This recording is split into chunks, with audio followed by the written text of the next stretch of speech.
A very good morning to all of you. Today's topic in Tribes of India, we will be studying about Toda. So, in this slide, हम देख सकते हैं कि यहाँ पे एक टोडा महिला की तस्वीर है और इनके समाज में आपका बहुत बहुत स्वागत है।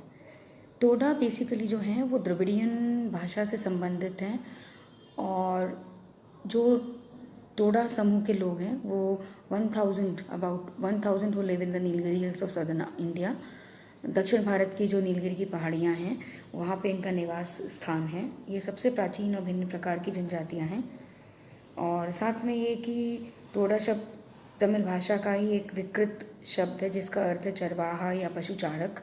तो ये अपभ्रंश फॉर्म में भी है उसका। The Toda language originated from Tamil Kannada. Basically Google Wikipedia के अनुसार जो डिटेल है वो ये कि इनकी भाषा की जो उत्पत्ति है वो तमिल और कन्नड़ से हुई है, जबकि ये जो हैं ये द्रविडियन समूह के लोग हैं। लेकिन आगे हम देखेंगे कि ये इनको कुछ जो वहाँ के स्थानीय लोग हैं वो इन्हें भूमध्य सागरीय प्रजाति से भी रिलेट करते हैं। तो नेटिव स्पीकर्स इनके जो है 2001 पुराना डेटा है, 1600 की संख्या है, लेकिन लगभग आज के समय में इनकी संख्या 2000 है।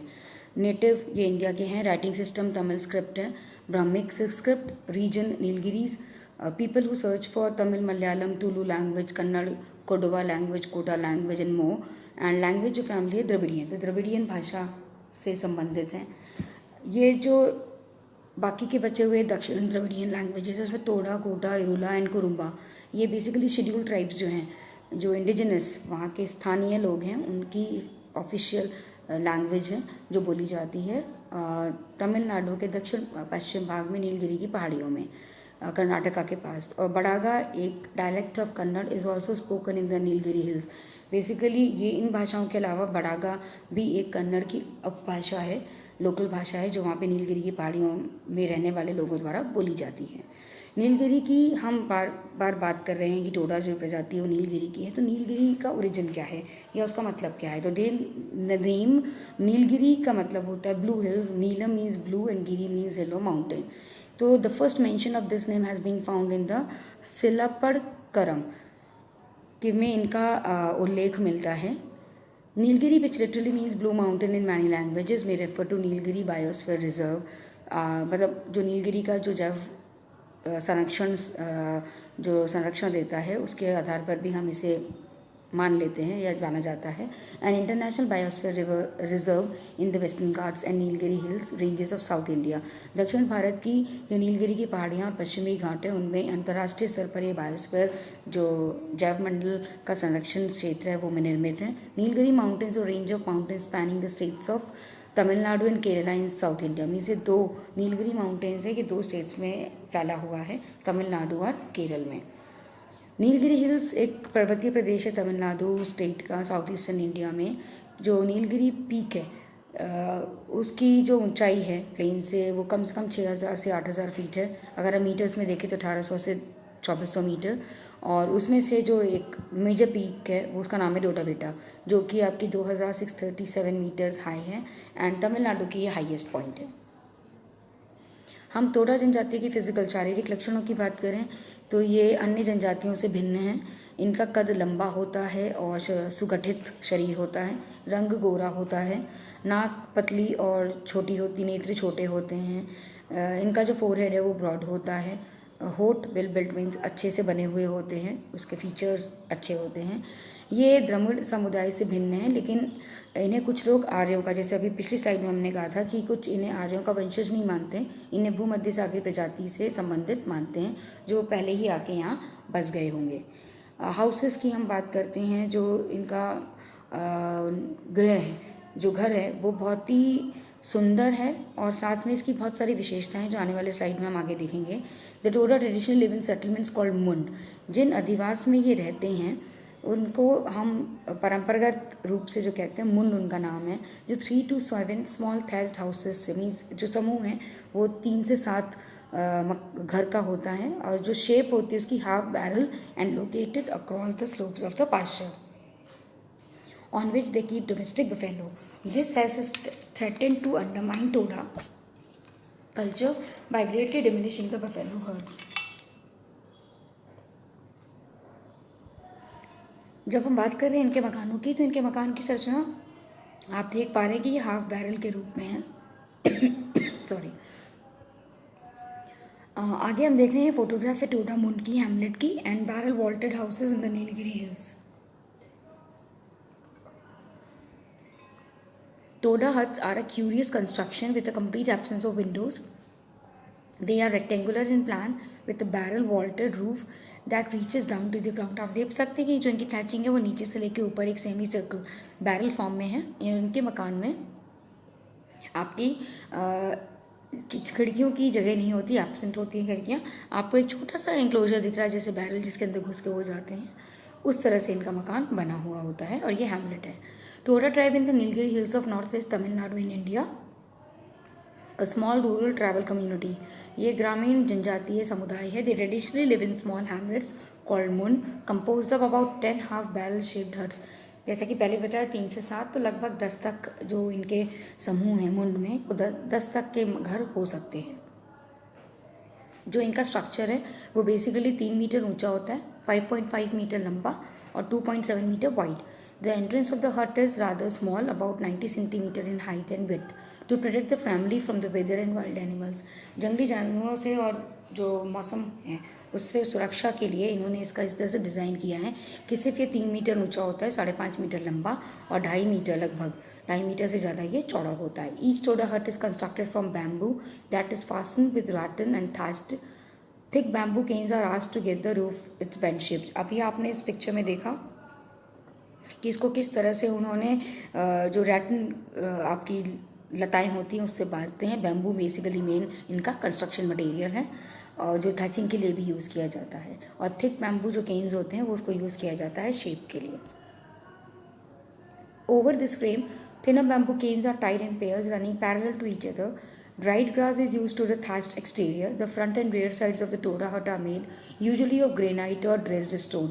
जो आपका फ्रंट पार्ट है और जो पीछे का पार्ट है वो बेसिकली बनता है ग्रेनाइट का, और जो भी कुछ वहाँ पे चट्टान या पत्थर मिलते हैं उसका ये बनाते हैं। जो थैचिंग की जाती है, जो उनकी दीवारें हैं बैम्बू से जो उसका स्ट्रक्चर बना के उसके बाद थैचिंग की जाती है, वो आपकी लोकल ग्रासेस से होती हैं। The front portion of the hut is decorated with the Toda art forms, kind of rock mural painting. ऐसा आप देख सकते हैं कि इस वाले चित्र में कि इन्होंने किस तरह से इस पर चित्र बना के इसको सुसज्जित कर रखा हुआ है। देन आगे इसमें हम देखते हैं कि द इंटीरियर ऑफ द हट is विंडोलेस and dark and consists of a single space. A raised earthen platform about 45 to 60 centimeter high is used as a sitting and sleeping place. 45 से 60 सेंटीमीटर का high place platform होता है जिसको वो बैठने और सोने के लिए इस्तेमाल में लाते हैं। On the other side of the hut is the cooking area. दूसरी ओर इनका खाना पकाने का स्थान होता है। Small hole sunk into the ground approximately in the centre of the house divides the space into pure and impure areas. Means ये जो इनकी हट है उसके बीच में एक होल बना देते हैं और जिसके अंदर आपका एक तरफ शुद्ध और अशुद्ध स्थान को इस तरह से वो पृथक करते हैं। The structure has no chimney, smoke from the fire left the house through its thatched roof. यहाँ पे इनके जो हट है, झोपड़ी है, उसके अंदर चिमनी का प्रोविज़न नहीं होता। जो स्मोक है वो थैच्ड रूफ से ही ऊपर निकल जाता है। ये आप देख पा रहे हैं कि इसमें कोई चिमनी नहीं है और जो है वो आपके थैच्ड रूफ से ही वो बाहर निकल रहा है। ये ग्रेनाइट आप देख पा रहे हैं कि किस तरह से उन्होंने लगाया हुआ है और ये छोटा सा आपका whole. There are two types of Toda temples called Paluvarsh and Puvarsh. The Paluvarsh type is similar in appearance and construction to typical Toda huts. The other type of temple called Puvarsh is cylindrical with a long conical roof. These structures are used to store sacred buffalo milk and are considered more sacred than the Paluvarsh. इनके यहाँ जो basically एक मान्यता है वो इसके अंदर इनकी ये है कि इन पे एक टोडा प्रथा में एक दुग्ध मंदिर होता है जहाँ दूध घी और मक्खन रखा जाता है और एक पुजारी भी नियुक्त होता है जिसको ब्रह्मचर्य का पालन करना होता है। एंड इस पुजारी को पुलोक या दुग्ध पुजारी भी कहते हैं। The major Toda festivals are conducted in and around Puvarsh and only priest are allowed to enter. So जो पुजारी है उसी को अलाउ किया जाता है, अदरवाइज और कोई एंटर नहीं कर सकता। ये आप पूरा एक व्यू देख पा रहे हैं इस स्लाइड में, जो टोटल सेटलमेंट्स में है कि आप इनके 7 और 8 इनकी झोपड़ियाँ देख पा रहे हैं। तो आप देख पा रहे हैं कि कितना सुंदर इनका सराउंडिंग है, क्योंकि बहुत नेचुरल लैंडस्केप है Nilgiri hills. Food and livelihood of Toda tribe की हम बात करते हैं तो diet mainly comprises product of buffalo milk like butter milk, yogurt, cheese, and of course plain rice. Rice also forms a part of the staple diet which is eaten alongside curries and dairy product. Basically ये दूध इनका main है। इनके यहाँ मांस, मछली, अंडे आदि का वर्जन है। ये मादक जो मदिरा है इन सब का प्रयोग भी निषेध है इनके यहाँ, और ये मांस नहीं खाते। तो ये सिर्फ चावल, सावा या कुछ खाद्यान्न, शहद, फल आदि का प्रयोग करते हैं मेनली, लेकिन इनके यहाँ भैंस का दूध, मक्खन का प्रयोग अधिक होता है। The Todas are vegetarians and do not eat meat, eggs that can hatch or fish, although some villages do eat fish. The buffalo were milked in a holy dairy where the priest milk and also process their gift. Buffalo milk is used in a variety of forms: butter, buttermilk, yogurt, cheese, and drunk plain. Rice is a staple eat with dairy products and curry, जैसा कि अभी हमने आपसे discuss किया। Clothing, जब इनके हम वस्त्र की बात करते हैं तो the Toda dress consist of a single piece of cloth which is worn wrap over a dhoti for man. एक धोती के ऊपर एक लपेट लिया जाता है, एंड जो महिलाएं हैं वो उसको शॉल रैप और स्कर्ट की तरह यूज़ करती है। साड़ी का भी चलन है इनके समाज में, और बेसिकली सूती और मोटे होते हैं जो ये पहनते हैं। जो आभूषण की बात करते हैं तो ये मोती, मूंगा, चांदी, गिलेट जो मिश्रित धातु होती है वो पहनते हैं। चांदी का आभूषण भी पहनते हैं। कई बार नाक में सोने की नथ भी कुछ महिलाएं पहनती हैं। लेकिन पुरानी प्रथा के अनुसार जो पुरुष हैं, जो मेल हैं, वो लंबी दाढ़ी रखते हैं, सिंपल लंबे बाल रखते हैं। लेकिन आजकल जो नए ज़माने के साथ इनका अनुकूलन हुआ है या इनका इंटरेक्शन हुआ है, उसकी वजह से काफ़ी चेंजेस इनमें आए हैं। जो इनकी अर्थव्यवस्था है वो basically cattle herding and dairy work में ही है। Holy dairies are built to store the buffalo milk, जो इनका एक पूजनीय स्थल होता है। होली डेयरी का मतलब यही है, वो वहाँ पे बफेलो मिल्क को स्टोर करते हैं। रिलीजन की हम बात करते हैं। रिलीजन में इनके जो है वो it's a high class men as holy milkmen, giving them sacred status as priest of the holy dairy. According to Sir James Fraser in 1922, Golden Bow, the holy milkman was prohibited from walking across bridges while in office. He had to ford rivers by foot or by swimming. Means उसे नदी, जो priest है, जो पुजारी है, उसको इन सारी बातों का ध्यान रखना पड़ता है। वो नदी भी अगर पार करेगा तो या तो पैरों के द्वारा करेगा या तैर के करेगा। The people are prohibited from wearing shoes और any other type of foot covering. इनके यहाँ किसी भी प्रकार का पाँव में, पैरों में पहनने का चलन नहीं है, प्रतिबंधित है। According to Todas, the goddess Tikershi and her brother first created the sacred buffalo and then the first Toda man came. सबसे पहले जो पवित्र भैंसा है उसकी उत्पत्ति हुई, उसका निर्माण हुआ, उसको निर्मित किया गया। उसके बाद पहला टोडा पुरुष इस संसार में आया। The first Toda woman was created from the right rib of the first Toda man. दाएं हाथ की जो पसलियाँ होती हैं उनमें से फर्स्ट जो प्रथम टोडा मैन था, उससे महिला की उत्पत्ति हुई। Many rights feature the buffalo, it's milk and other products on the basis of the diet. क्योंकि इनके यहाँ सारे फंक्शंस में, सारे रिचुअल्स में, रिलीजन में भैंसे की बहुत इम्पॉर्टेंस है, उसके मिल्क की बहुत इम्पॉर्टेंस है, तो ये इनका मुख्य आधार है। Toda temples are constructed in a circular pit lined with stone. They are similar in appearance and construction to Toda huts. Basically जैसे टोडा जनजाति के झोपड़ियाँ होती हैं वैसे ही टेम्पल का कंस्ट्रक्शन होता है, जो कि वृत्ताकार होता है। Women are not allowed to enter go close to these huts, they are designated as temple. जो टोडा जनजाति में जो इनके पूजनीय या स्थल है जहाँ पे इनकी पूजा की जाती है, जिनमें ये पूजा करते हैं, वहाँ पे महिलाओं का प्रवेश निषेध है। सोशल ऑर्गेनाइजेशन की हम बात करते हैं तो सोशल ऑर्गेनाइजेशन में इनके यहाँ संयुक्त परिवार एक परंपरा है, मतलब संयुक्त परिवार प्रणाली का सिस्टम, जॉइंट फैमिली सिस्टम है। कई भाइयों का परिवार एक साथ रहता है। इनके अंदर दे प्रैक्टिस पॉलीगैमी मीन्स बहुपति परंपरा भी है और बहुपति प्रथा भी है।